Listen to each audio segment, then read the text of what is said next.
Hi friends, ఈరోజు రాగిపిండి ఉప్మా చేశాను. ఇది ఈ గ్లాస్తో రాగిపిండి ఒక గ్లాసు, ఉప్మాను ఒక ఈ గ్లాస్తో తీసుకోవాలి. అంటే మొత్తం 2 గ్లాసులు అవుతాయి. అందులోకి టమాటా, ఉల్లిపాయ, కరివేపాకు, క్యారెట్, అల్లము, పచ్చిమిరపకాయలు, ఉప్మా సరుకులు, జీడిపప్పు, ఉప్మా సరుకులు, జీలకర్ర ఇవి కావాలి. ఉప్మా చేసుకుందాం. ఇప్పుడు ఉప్మా చేసుకుందాము.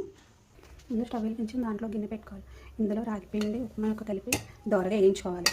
ఇది దోరగా వేగిందంటే మంచి స్మెల్ వస్తుంది. స్మెల్ వచ్చే వరకు వేయించుకోవాలి. వేయకపోతే మంచి స్మెల్ వస్తుంది. స్టవ్ కింద పెట్టుకొని వేయించుకోవాలి. స్మెల్ మారాక ఫ్రెండ్స్, ఇది వేయకపోతే రెడ్ కలర్లోకి వస్తుంది, కలర్ చేంజ్ అవుతుంది. అది అయ్యే వరకు ఇట్లా వేపుకుందాము. ఇది వేగడానికి కొంచెం టైం పడుతుంది. సిమ్లో పెట్టుకొని వేపుకోవాలి.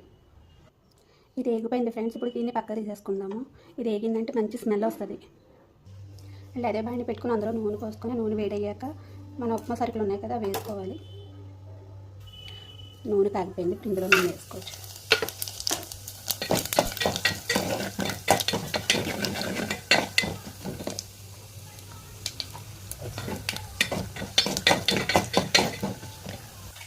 సరుకులు కూడా వేగిపోయింది. ఇప్పుడు అల్లం ముక్కలు ఇందులోనే, తర్వాత పచ్చిమిరపకాయలు,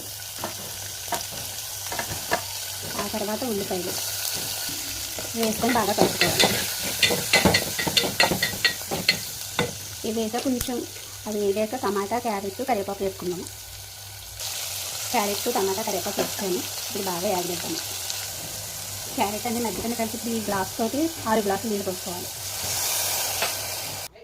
6 గ్లాసులు నీళ్ళు పోసాను పెట్టి 6 గ్లాసులు దేనికంటే 3 గ్లాసులు రాగిపిండికి, 3 గ్లాసులు ఏమో ఉప్మా నొప్పి ఉంది కదా తెల్లమొక్క, దానికి 3 గ్లాసులు, మొత్తం 6 గ్లాసులు నీళ్ళు పోసుకొని దీన్ని బాగా మరగబెట్టుకోవాలి.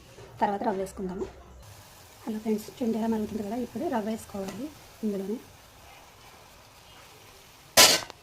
ఇది ఉండలు కట్టకుండా కలుపుకోవాలి. ఉండలు కట్టేస్తూ ఉంటుంది. ఇది ఉండలు కట్టకుండా కలుపుకోవాలి. ఇది ఇలా ఉడుతుంది కదా, ఇది కట్టేసే ముందు ఇందులో పచ్చి నూనె కానీ నెయ్యి కానీ ఒక స్పూన్ వేసుకోవాలి. వేసి ఎందుకంటే ఉప్మా గట్టి పడకుండా ఉంటుంది. ఇంకొక 2 నిమిషాలైతే ఉప్మా రెడీ అయిపోతుంది ఫ్రెండ్స్.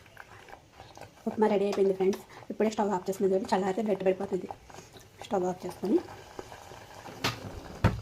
ఇందులోని నూనె కానీ నెయ్యి కానీ పోసుకోవాలి. నేను నూనె వేసుకుంటున్నాను ఎందుకంటే ఉప్మా గట్టి పడకుండా ఉండడం కోసం, పచ్చిగా ఉండాలి మాకు, దానికోసం నూనె వేసుకొని కలుపుకుంటాను. అంతే ఫ్రెండ్స్, ఎంతో వేడిగా రుచిగా ఉండే రాగిపిండి ఉప్మా రెడీ.